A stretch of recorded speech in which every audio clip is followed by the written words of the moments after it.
我宣布，秦贝贝同学，由于你违反了高翻院守则，你被开除了。什么？开除？我是你的粉丝啊，你怎么能开除我呢？我妈妈赞助了学校投资了赶紧出去，别在这浪费大家的时间。我喜欢。把这也拿走。你们给我听着，在高翻院别给我来这虚的，在翻译现场，没有虚的，只有真才实学。所有人都可以开除我，但是你不可以。我喜欢了你那么多年。自己犯的错误自己负责任，在翻译中也是一样的，不要指望你的搭档为你的失误买单。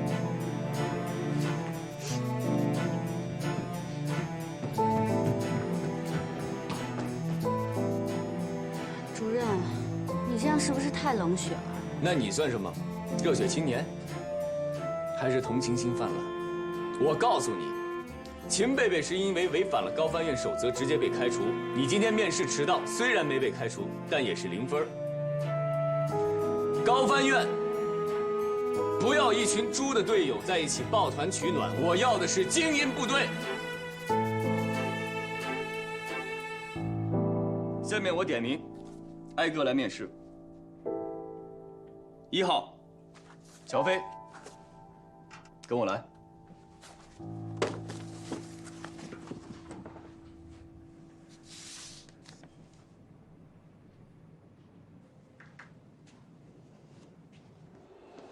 哎，你懂法语啊？你这么厉害。我叫乔飞，你叫什么呀？你也是交换留学生啊？你在刚才的用词里把分子生物学翻译成了生物学，把人类学翻译成了社会学，你知道这是很大的错误吗？我现在才大2，有些词大3才能学到呢。不要以为学法语是很好混的一门专业，大1进校玩1年，大2出国交流混1年，大3、大4谈个恋爱就可以拿文凭。你们这样学法语是胡闹。你凭什么说我胡闹？我告诉你，我是因为学习成绩优秀，我拿了奖学金，我才来瑞士做交流生的。我的梦想是成为一名翻译官。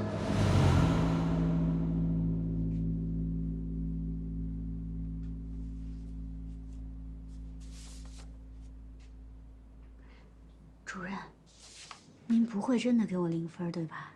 您就说说气话。那一天和那天没有半毛钱的关系，我说的是1分钟的事儿。你今天迟到了1分钟。我是迟到了1分钟，但是我刚才看守则上写，迟到3分钟以内都是可以接受的。所以我没有直接开除你，但是面试怎么打分由我来决定。咱们之前也算是认识了哈，您再给我一次机会。别跟我嬉皮笑脸的，动手动脚，坐那儿。我给你机会，就是对别的考生不公平，知道吗？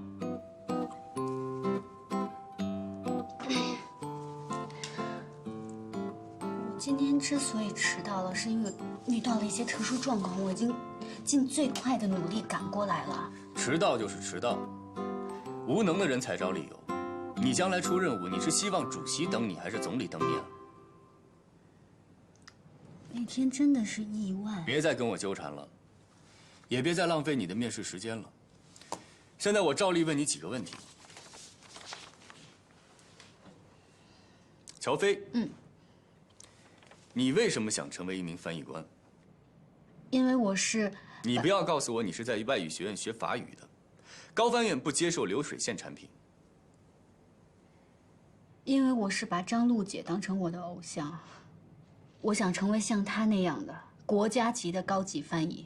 不切实际，自以为是。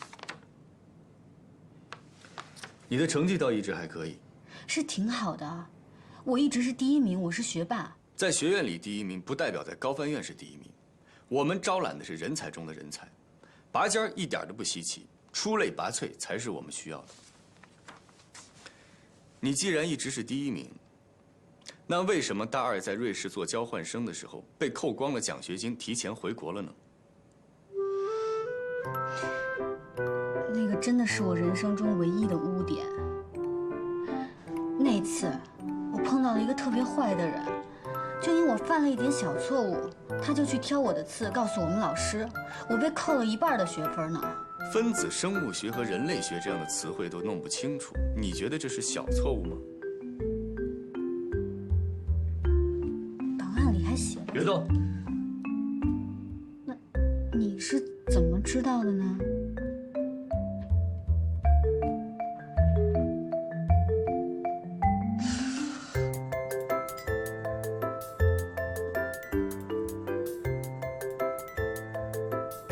当时在苏黎世给我挑刺儿的那个坏人，就是你吧？是不是你啊？我说你怎么一直戴着有色眼镜看我呢？你挖了坑在这儿等我呢。我视力很好，从来不戴眼镜，而且我看人也非常的准。当时我就告诉过你，你不适合做翻译。真的是你啊！你说不适合就不适合，你凭什么这么早给我下判断呢？你要再这么跟我纠缠，你就是影响面试。按照守则，我现在就可以开除你。高翻院是你们家开的，你说开除就开除。我在这坐着好好的，我怎么影响面试流程了？好了，你的面试时间到了，请你出去。面试一共2个半小时，150分钟，15位考生，每个人10分钟。你进来刚好已经10分钟了。您忘了您刚才开除了那个粉丝吗？现在是14个人，每个人有将近11分钟的时间，所以我还有时间在这儿跟您把面试做完。加减乘除算得不错呀，数学是数学老师教你的。行，你还有什么想跟我讨论的？今天迟到了1分钟，确实是我的不对。我没有预留出来意外发生的时间，所有的过错我自己来承担。但是我想问您，如果是您的话，在外事活动中迟到，您会怎么办？我绝对不会迟到。如果万一呢？没有万一。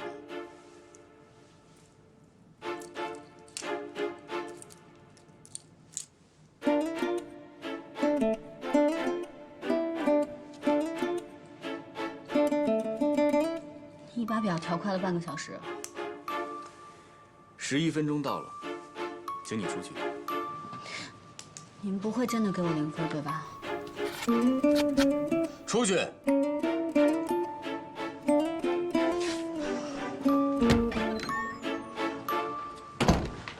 小飞，怎么样？题难不难？怎么样？怎么样？他什么题都没跟我出，就给了我面试0分。0分？那怎么办呀？你现在面试成绩为0，那这下都得靠笔试了。我怎么知道怎么办啊？他这个人魔就是想故意刁难我。我乔飞要是被他程家阳赶走，我就不姓乔。下一位，郝哲做准备。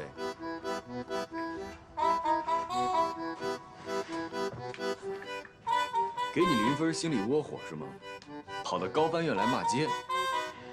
安塞弗朗，你这是在说我笨蛋啊？那你也是在骂街啊？我在说风筝，我在说我想放风筝。你想放风筝？现在？那你也是在影响面试流程，牵强。行啊，嘴上一套又一套。那我再给你一次面试机会。我就不姓乔，用法语怎么翻？保留杀气腾腾的感觉，还有贴切法语的表达习惯。Je devais d'un bois en or。还算贴切。等一下，我回答上来了，是不是不用得0分？当然，我给你10分。才10分？行了，乔飞，都说程家阳说1不2，他能改变主意给你10分就不错了。是啊，就怕是什么？就怕是程家阳当着这么多人的面，他下不来台才给你的10分。其实啊，他已经10分讨厌你了，那你就会10分倒霉。我现在十分生气。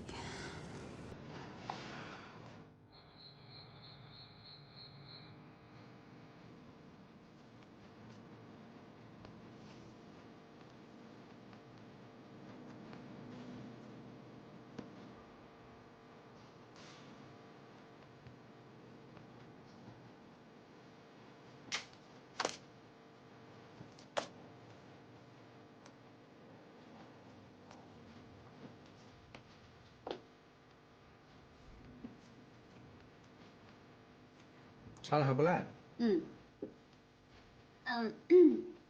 那天，是我太冲动了，给您添麻烦了啊。我就说啊，你呀，就是太倔，太拧。你去高翻院我管不了，但是你别影响我这儿的工作。我1周4个晚上，你要是来不及，你就给我走人，更别想跟我提前预支工资。我知道，我肯定会来的。您千万别把我炒了，我就指着这点生活费呢。知道就好。我知道你们家的情况特殊，你打个工不容易。但是你要知道这个勤工俭学4个字儿，哪个最重要？啊？学。是勤，勤劳懂吗？赶紧干活去。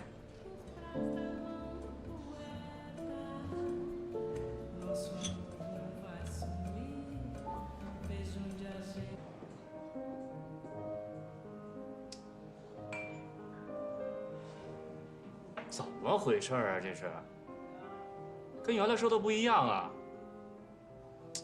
这都几点了？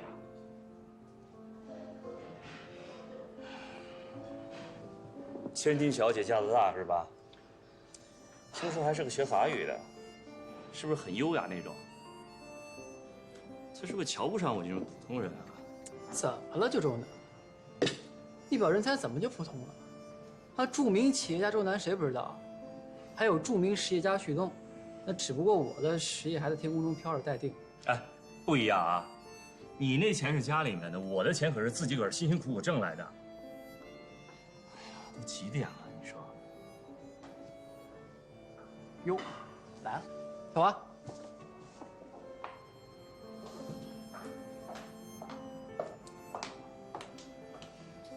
不好意思啊，旭东，让你跟你的朋友久等了。没事儿，周南，我特好一哥们儿，大美女文小华，美女加才女，上街女神。你又胡说什么呢？你好，周南先生，很高兴认识你。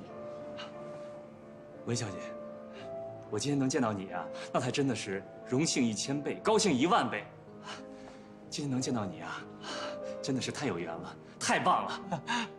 啊，果然跟旭东说的一模一样，绝对是优雅女神范儿啊，绝对女神级别的。你还愣着干什么呀？坐呀，请坐。谢谢。小华，周南提议特别好啊，咱们都是朋友，做事呢一定能成。啊，对，大致上旭东都给我讲了，我就简单的做了一个计划书，有什么不妥的地方呢？文小姐尽管调整。今天本来应该是我父亲来跟你见面的，他有事儿，我就代为出面了。具体的等他过目之后，我们再详谈吧。可以啊，我也一直想拜访伯父了。哎，周南，你这场话就过了啊！什么叫一直想拜访伯父？你知道这件事才多少天啊？瞎客气什么呀？生意上的事儿，咱们仔细聊聊透了。反正呢，我入股20%，如果你想让我多入点，没关系，跟我爸说去。反正钱的问题，你们尽管放心。好，有王总这句话，信心满满的。来，敬王总。哎呦，都是朋友嘛，做事一定。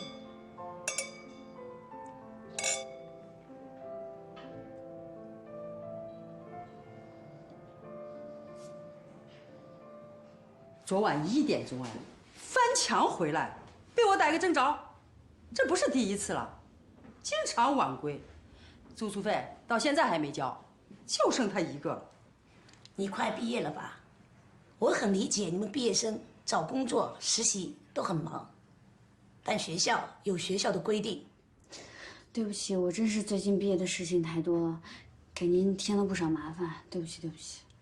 你不能连着3年都要毕业吧？从你搬进来那天算，我逮你多少次了？住宿费也是，每学年都恨不得拖到第2年才交。交，我一定尽快补上。你是不是有什么困难？我可以帮你向学校反映，解决问题的。没困难，老师，没困难，我所有的事情都能解决。我现在能出去打个电话吗？那行吧，你先去打电话吧。谢谢老师。喂，什么事儿赶紧说，我这串戏呢。哦，喂，佳怡，我行，我知道了，住宿费是吧？每个季度都这个点儿，你不说我都猜都能猜到。你先借点钱给我呗，我回头按银行利息还你。哎呦，没事儿，你先留着用吧。你放在我这儿呢不靠谱，还不如借给你呢。要多少啊这回？5000你有吗？1000是住宿费，还有4000。哎呀，我的学费都是系里帮我垫的，我自己攒的也差不多了，还有4000块钱。行，5000没问题。佳爷，我刚发劳务费，钱我马上打给你。但是你得答应我一条件。我今天吧，刚把我那经纪人兼助手给炒了，我觉得给我接那戏太不靠谱了。你呢，交完住宿费以后，收拾东西来我家，咱俩一人一间房子，我保证平时没什么事儿，我绝对不打扰你。你爱干嘛干嘛，爱几点回来几点回来，我也肯定不打扰你学习。但是，在我有需要的时候，你必须要充当我的经纪人兼助手。我知道你最近忙，能不能帮帮你姐们儿，行不行啊？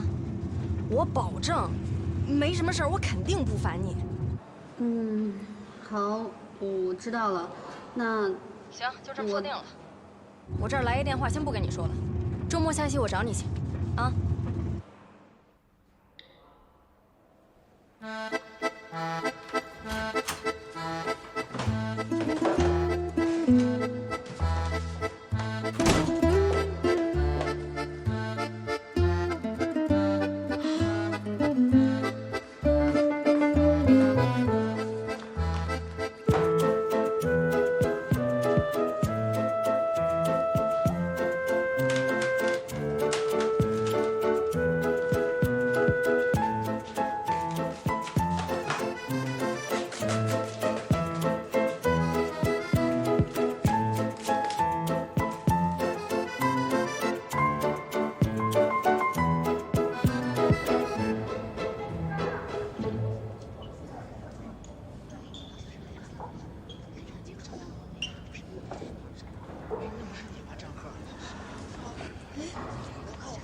乔飞，怎么回事啊？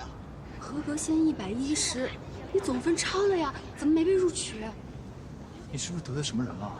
乔峰，我估计你就是得罪那程家阳了，他外号叫人魔，你敢跟他叫板，他肯定卡你。不能让他毁了我的翻译梦。哎，乔飞，乔飞，你去哪儿？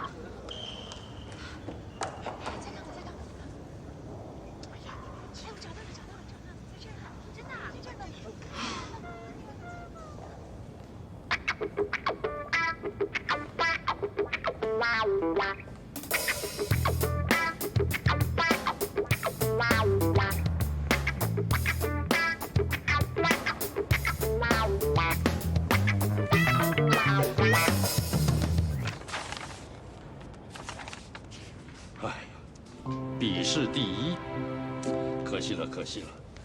佳阳，你是不是太严厉了？程主任也没想到今年院里的评分标准变了呀。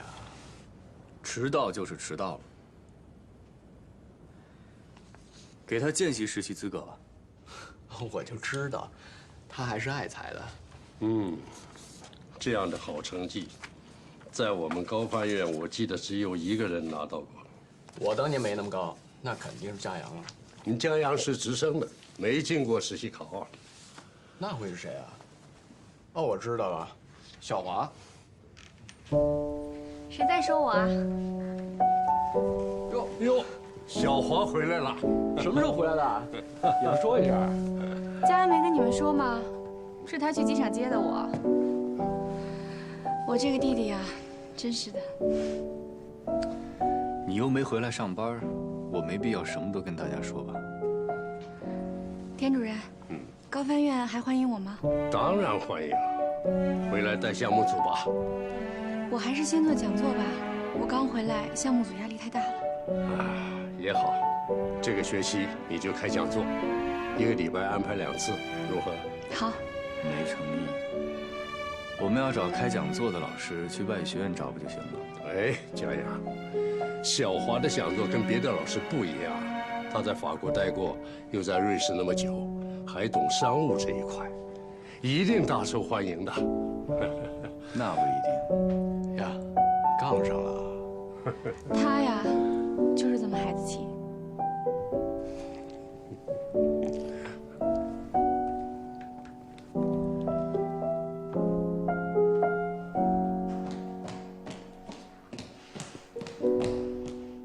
程家阳，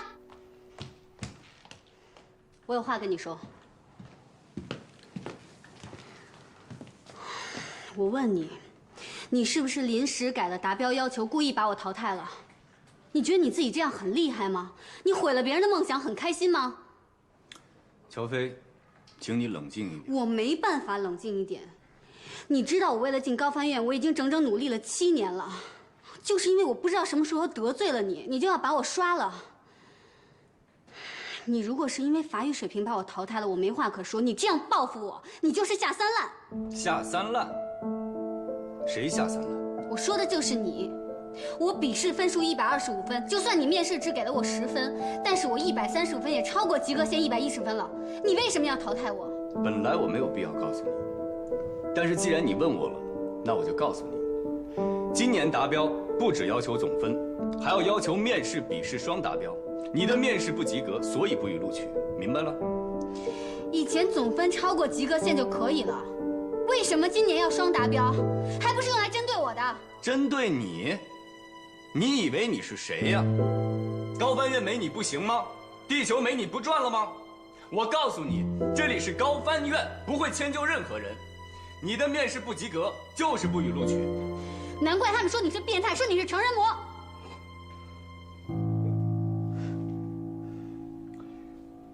我叫程家阳，我有我自己的名字。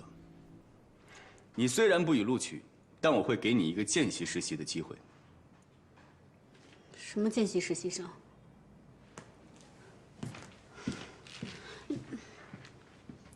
啊，这位同学，程主任的意思就是说，不算正式实习，但同样参加实习期间的3次淘汰考试。那如果转正了以后，大家都一样吗？对，都一样啊。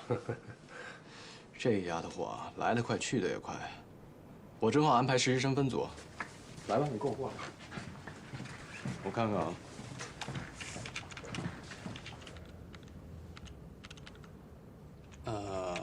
怎么了，老师？你的同学们都已经选好分组了，然后梅梅老师那儿也满了，所以我不带他。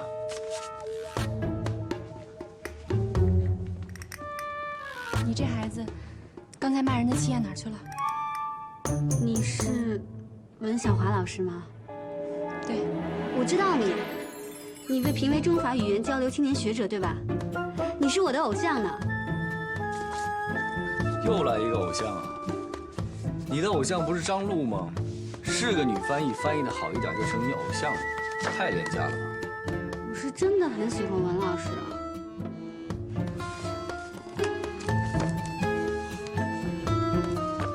主任，是我太冲动了。我之前以为自己进不了高翻院呢，请你大人不计小人过。套近乎、拍马屁在高翻院都不顶用。对，戴有色眼镜就管用。我说我自己呢。行了，佳阳，你这个实习生针锋相对啊。我挺喜欢乔飞的性格，你看在我面子上就带他吧。今年不是不让我带人吗？我的通过率很低呀。你不是让他当见习实习生吗？不算人数。你要是不带我，你就是小心眼儿，记仇。拿话堵我？你以为我会怕你吗？你也真是的，服个软不就行了吗？跟他道个歉，就什么事儿都没有了。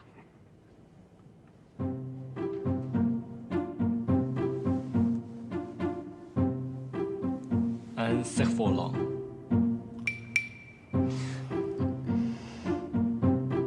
要我带你也可以，但我有一个额外的要求：转正考试的时候，只要你没有考到第1名，就算淘汰。接不接受随便你。我接受，我一定会努力考到第1名的。1，我对你的努力没有丝毫的兴趣。你淘汰只是早和晚的问题。2，高翻院法番组的学生一律不许迟到。3，高翻院的规则都给我记下来。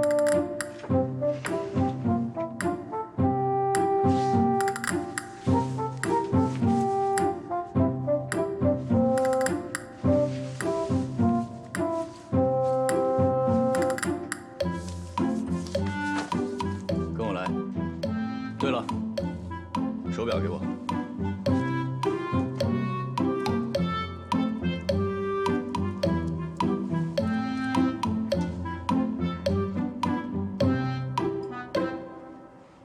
调快了半小时。我说过不会再迟到了。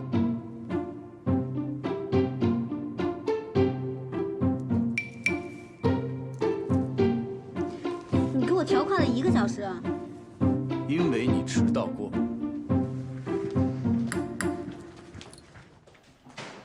准备一条睡袋。睡袋。加班的时候想睡在地下也没问题，反正跟我没关系，我不会带你。哎，小贝，来，坐，我们这聊天呢。行了，都不用让来让去了。你们大部分人很快就会被淘汰，将来有的是时间在家里做。这里现在是你们的办公室，只要在工作，精力就必须高度集中。其实通过实习期的3次考核非常简单，只有一个要求：不许出错。你准备睡袋了吗？睡袋，你懂事啊！人模要给我发睡袋了，我估计下次要给我发骨灰盒了。谁还在小声说话？谁说话谁就给我出去！现在你们已经是实习期了，一切靠自觉。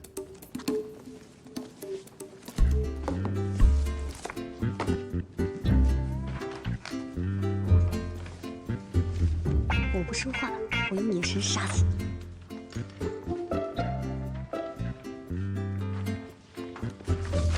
魔鬼式训练开始了。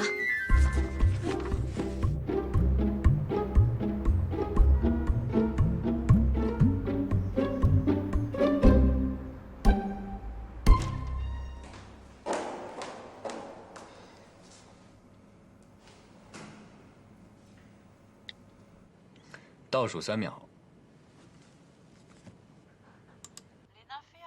Les nymphéas sont une série d'environ 250 peintures à l'une élaborées par Claude Monet, impressionniste français pendant les 31 dernières années de sa vie. Ces peintures représentent le jardin de fleurs et plus particulièrement la bassin de nénuphars. 这种内容还行吗？对啊，你这种训法，万一把他弄得没有自信了怎么办？这种跟读，就算不懂法语的人都能蒙得1、2句，有什么会自信的？ Également dans d'autres œuvres comme la tableau de la Sierra Nevada Saint-Lazare.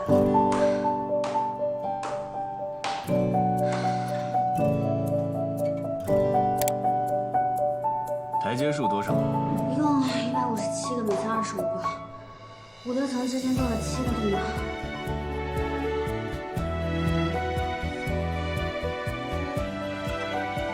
去帮我买5杯咖啡回来。你们喝什么？那幸亏我不是你的实习生。不喝算了。我要1杯热巧克力，半糖少奶。拿铁多1包糖，谢谢。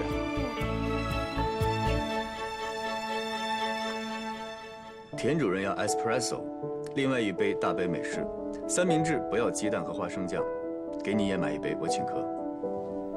热巧克力半糖吗？喂。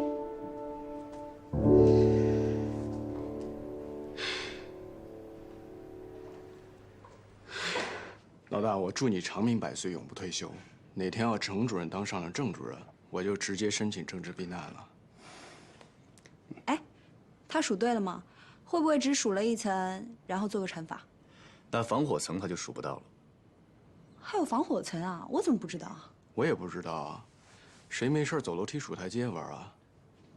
中午网上好之后给咱们带午饭吧，吃什么我请。胡闹！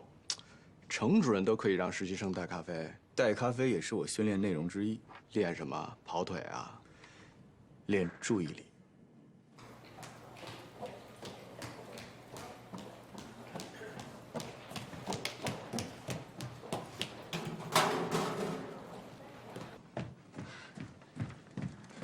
任，热巧克力半糖少奶，拿铁多1份糖，然后还有浓缩美式，三明治，不要花生酱和鸡蛋，对吧？谢谢。刚才你在楼梯间听到的音频内容是什么？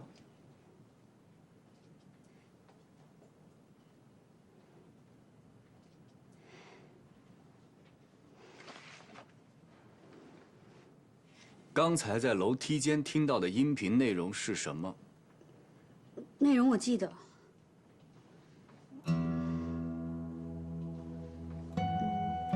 中途替我去买了杯咖啡就全忘了？那我们训练的目的是什么？学会分配注意力，学会在复杂的环境中，把注意力放在重要的事情上。继续。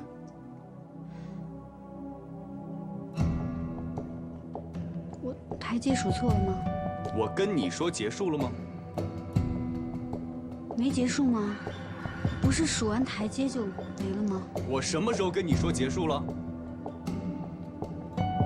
你在家躺着的时候，任务才结束，知道吗？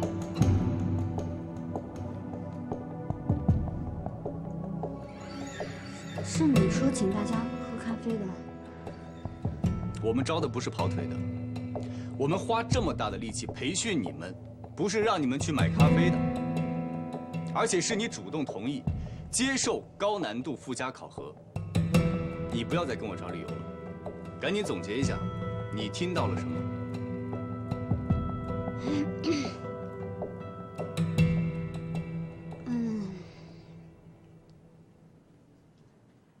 是莫奈作品的，一个睡莲系列。什么？然后呢？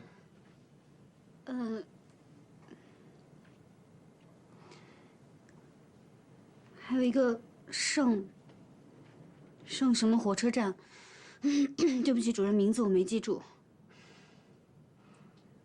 勉强通过。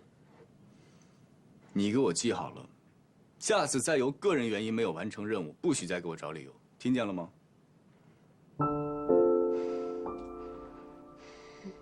赶紧记下来，迅速给我翻成法语。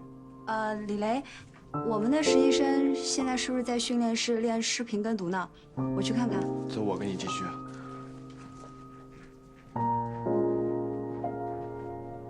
主任，我现在去。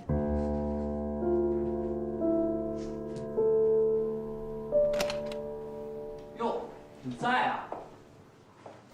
专注写报告30年。挂号处写着你休息，外面那么多人挂不上号，你在这写报告，你想干嘛？没什么，恭喜你，马上要当副主任了。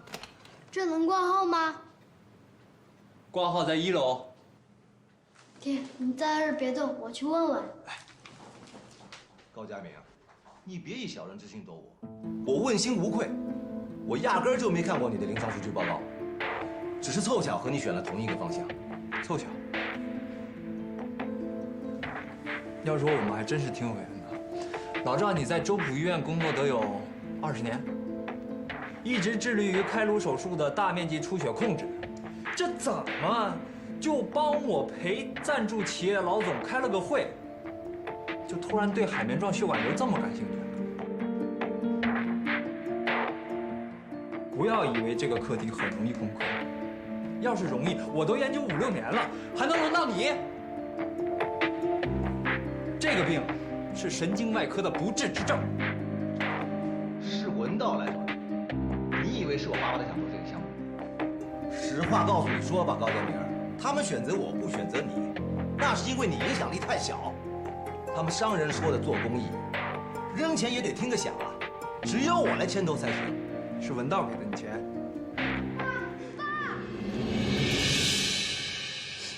我的病是个不治之症。就是你说的那个海绵状血管瘤。我说那是不治之症，我又没说你一定会死，只要你控制得好，最差也就现在这样。你别哄我了，我脑袋都3次出血了，这个肿瘤压在我的中枢神经上，一直在长。再出血，我的命就挂了。它就像个定时炸弹，随时会爆。行了，行了，行了，您的话呀，我也听明白了。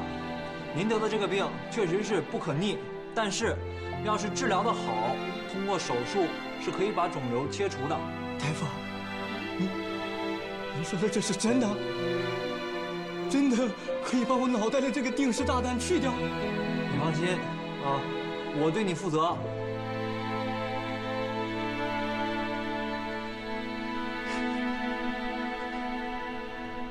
不完善的基础设施和不易贸易的货物，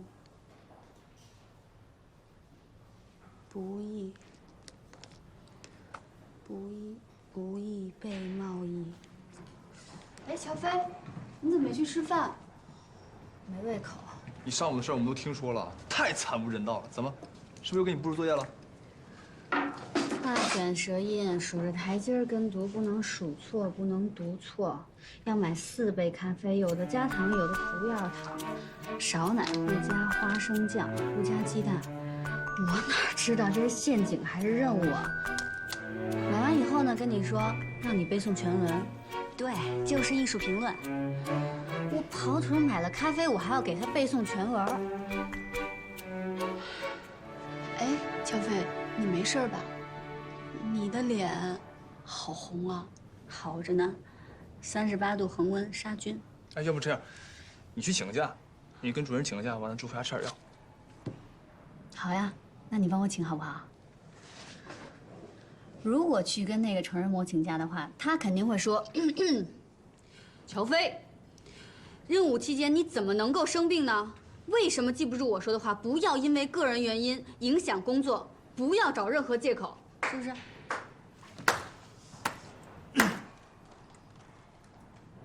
学得很像嘛，以后你来当主任得了。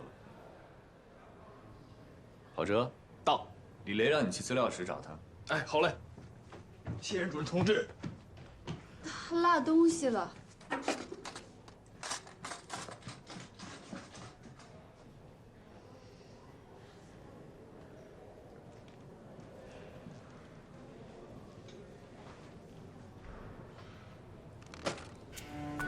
吃吧。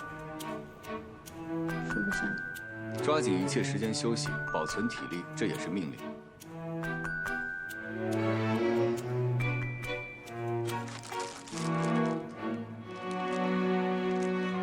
这你特地给我买的呀？以后有意见当面说，高翻院不喜欢背后议论。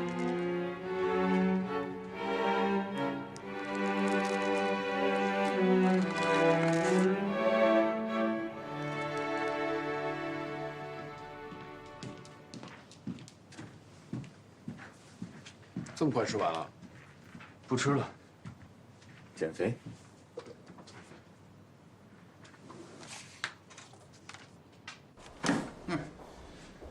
一个主治医生，为了科研跟同事吵架，弄得病人闹情绪。我说你是怎么了？主任，你消消气啊！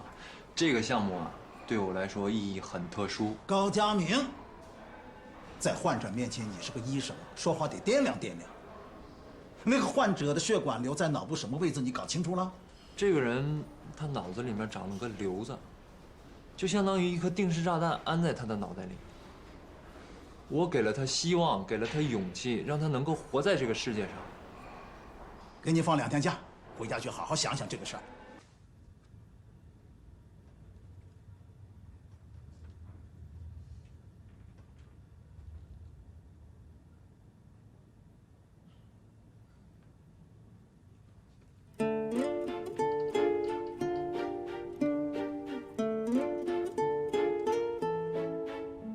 今天的交互传译练习题目不会太难，因为有的人跟我反映，说训练太难了。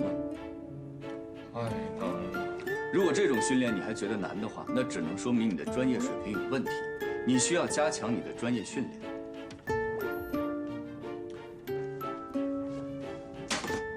2个人自由解组，请其中每一个组派一个代表到我这儿抽取资料，一个人戴着耳机跟着听读，另外一个人根据搭档的听读进行翻译。2分钟换一次角色，先是2组。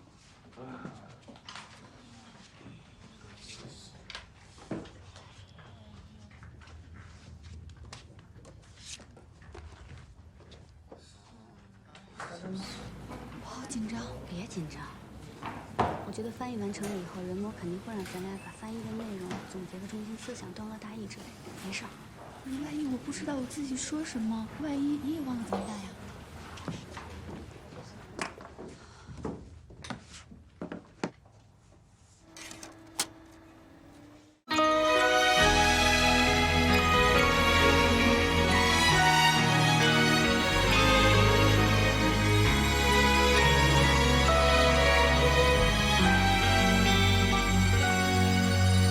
爱像奔跑的蜗牛，晃悠悠，背囊里预备的温柔，精心保留，在拥挤人群里等候，频频回首，直到你出现才罢休。离开界限，你是我的终点。未来多少冒险不后退，永远不算远。爱情的旅途要攀登多久？一步步追着你走，有时是朋友，有时像对手，有时害怕爱的不够。慢慢的爱情，慢慢的享受，在追上你以后。